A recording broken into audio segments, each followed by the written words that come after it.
Live में आपका स्वागत है। तो पहला प्रश्न है, वन महोत्सव किस उद्देश्य से मनाया जाता है? तो ये वृक्षारोपण को प्रोत्साहित करने हेतु मनाया जाता है। वन महोत्सव भारत में 1 जुलाई से 7 जुलाई तक मनाया जाने वाला एक वार्षिक वृक्षारोपण उत्सव है। यह 1950 में तत्कालीन केंद्रीय कृषि मंत्री श्री के.एम. मुंशी द्वारा शुरू किया गया था, जिसका उद्देश्य भारत में वनीकरण को बढ़ावा देना है। इसके बाद दूसरा प्रश्न है, खाद्य श्रृंखला की शुरुआत किस क्रिया से होती है? तो खाद्य श्रृंखला की शुरुआत प्रकाश संश्लेषण की क्रिया के द्वारा होती है और हरे पौधे जितने होते हैं सब प्रकाश संश्लेषण की क्रिया करते हैं। अगला प्रश्न है, रेन फॉरेस्ट और ओशन में कौन अधिक ऑक्सीजन उत्पन्न करता है? तो हम जाने कि फॉरेस्ट से ज़्यादा ओशन में फोटोसिंथेसिस क्रिया होती है। जो फाइटोप्लैंक्टन्स होते हैं वो पूरे महासागरों में फैले हैं और महासागर पूरे पृथ्वी के 71% क्षेत्रफल में फैला है, तो वो सबसे ज़्यादा प्रकाश संश्लेषण की क्रिया करता है और ऑक्सीजन उत्पन्न करता है। इसके बाद आर्टिकल 6 की परिभाषा किससे संबंधित है? जो पेरिस समझौता में आर्टिकल 6 है वो कार्बन उत्सर्जन से संबंधित है। इसके बाद अगला प्रश्न है, एल्बिडो इफेक्ट क्या है? तो किसी सतह से परावर्तित होने वाले प्रकाश की मात्रा के अनुपात को एल्बिडो बोलते हैं। यदि पूरा का पूरा रोशनी परावर्तित हो जाता है तो उसका एल्बिडो 1 होता है, और अगर जरा भी परावर्तित नहीं होता है, शून्य परावर्तन होता है, तो उसका एल्बिडो 0 होता है। तो जो भी उजले सतह होते हैं, चिकने सतह होते हैं, जैसे आइस है, ये सबसे ज़्यादा एल्बिडो इनका होता है, और जो जंगल हैं या गहरे रंग के जो भी धरातल की संरचना है उनका एल्बिडो सबसे कम होता है। NBWL के बारे में कथन पूछा गया है। तो ये national board of wild life act 1972 को ही NBW बोलते हैं, और यह एक समझौता है और इसमें 47 सदस्य हैं और यह वाइल्ड लाइफ के प्रोटेक्शन के लिए बनाया गया है। अगला है, 2024 वर्ल्ड एयर क्वालिटी रिपोर्ट में क्या उल्लेख है? तो दिल्ली दुनिया के सभी शहरों में सबसे गंभीर प्रदूषण वाला शहर है, और यहाँ पर PM 2.5 के लगभग CO2 का कंसंट्रेशन है। इसके बाद ट्रेजेडी ऑफ द कॉमन्स क्या है? तो यह एक उपन्यास है जिसे फॉस्टर लॉयड ने लिखा था 1833 में, और यह बहुत ही सामान्य संसाधनों का अधिक से अधिक उपयोग को दर्शाता है, और गैरेट हार्डी ने इसे 1968 में लोकप्रिय बनाया था। यह दर्शाता है कि व्यक्तिगत उपयोगकर्ता अपनी स्वार्थ प्राथमिकता से करते हैं, और जहाँ भी पर्यावरण को नुकसान पहुँचना होता है वो नुकसान पहुँचाते हैं और अपने लाभ को देखते हैं, और अति उपभोग के चलते ये जो निवेश में बाद में चल करके इसके गंभीर परिणाम भुगतने होते हैं, और यह कुल मिलाकर के नुकसान पहुँचाता है। यूट्रॉफिक लेक्स की क्या विशेषता है? तो यूट्रॉफिक लेक्स या पांड का मतलब है कि उसमें बहुत ज़्यादा मात्रा में कार्बनिक पदार्थ, विशेष रूप से फास्फोरस और नाइट्रोजन ज़्यादा होते हैं, तो उसमें बहुत से जो जलीय फाइटोप्लैंक्टन्स हैं और जू प्लैंक्टन्स हैं, ये बड़ी मात्रा में उसमें आ जाते हैं, और इनके लिए ऑक्सीजन की ज़रूरत पड़ती है। अब ये ऑक्सीजन उतनी नहीं मिल पाती है तो वो फिर धीरे धीरे मरने लगते हैं। तो इसमें पहली बात कि ब्लूम्स भी होता है, हाई प्लांट न्यूट्रिएंट्स फ्लक्स भी इसमें होता है, और dominance of blue green algae भी होती है। अब इसमें लो प्राइमरी प्रोडक्शन के बजाय हाई प्राइमरी प्रोडक्शन होता है।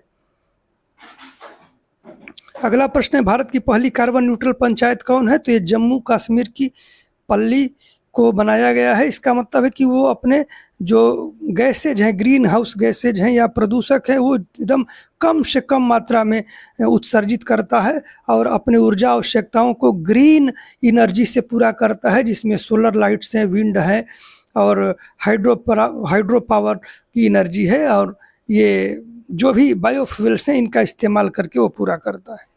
प्लांट हार्डनेस जोन क्या दर्शाता है? प्लांट हार्डनेस जोन पौधों या पेड़ों की ठंड को सहन करने की क्षमता को दर्शाता है। इसीलिए पर्वतों पर, विभिन्न ऊंचाइयों पर विभिन्न प्रकार के पेड़ पाए जाते हैं, क्योंकि पर्वत के ऊपर जैसे जैसे जाते हैं ठंड बढ़ती जाती है, तो अलग अलग प्रजातियों की जो ठंड को सहने की क्षमता है उसके अनुसार वो पाए जाते हैं। इसके बाद ग्रीन हाउस गैस कौन सा नहीं है, तो नाइट्रोजन नहीं है। ग्रीन हाउस गैसेज कौन है, CO2 है, मीथेन है, नाइट्रस ऑक्साइड है, फ्लोरिनेटेड गैसेज हैं, ओजोन है और जलवाष्प है। क्योटो प्रोटोकॉल किससे संबंधित है, तो क्योटो प्रोटोकॉल ग्रीन हाउस गैसों के उत्सर्जन से संबंधित है। यह 1997 में समझौता किया गया था जो 2005 में लागू हुआ था कि सारे विश्व के देश ग्रीन हाउस गैसों का कम से कम या एक मानक तक ही उत्सर्जित करेंगे। प्लवक किसका उदाहरण है, तो प्लवक जो होते हैं फाइटोप्लैंक्टन जिनको बोलते हैं, ये प्राथमिक उत्पादक हैं।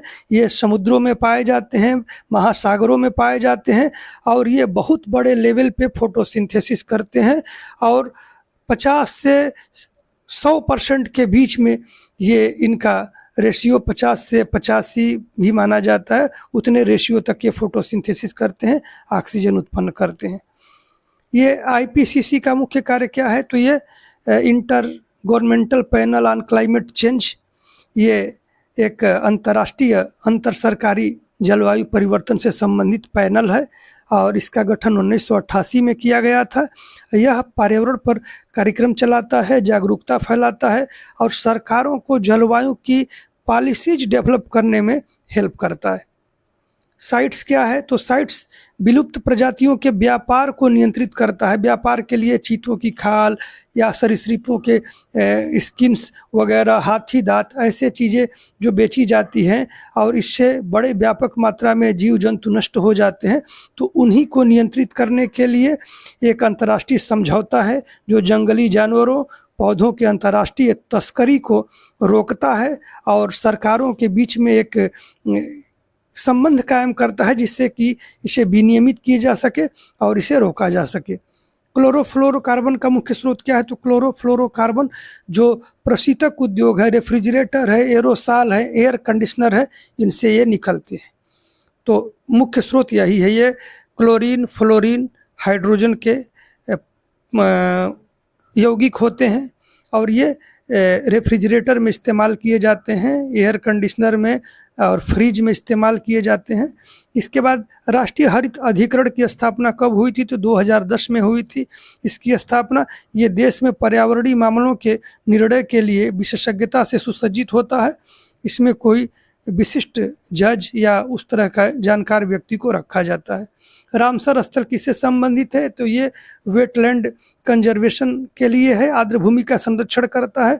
यह समझौता 2 फरवरी 1971 को ईरान के रामसर में हुआ था और इसका उद्देश्य है कि जो भी संसार में आर्द्र भूमियाँ हैं उनका संरक्षण किया जाए, क्योंकि ये आर्द्र भूमियाँ जैसा कि आप देख रहे हैं बहुत प्रकार के पेड़ पौधे, जीव जंतुओं और फाइटोप्लैंक्टन्स के लिए ये आवास होता है और यह पूरे पर्यावरण की विविधता और संतुलन के लिए आवश्यक है।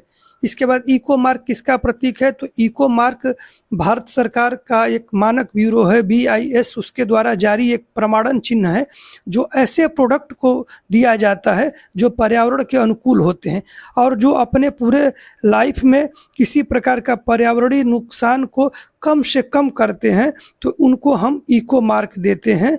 इको मार्क मिट्टी के बर्तन के आकार का एक लोगो है जो पर्यावरण के अनुकूल उत्पादों को दर्शाता है। धन्यवाद। यदि वीडियो अच्छा लगे तो इसे लाइक, शेयर और सब्सक्राइब करना न भूलें। धन्यवाद।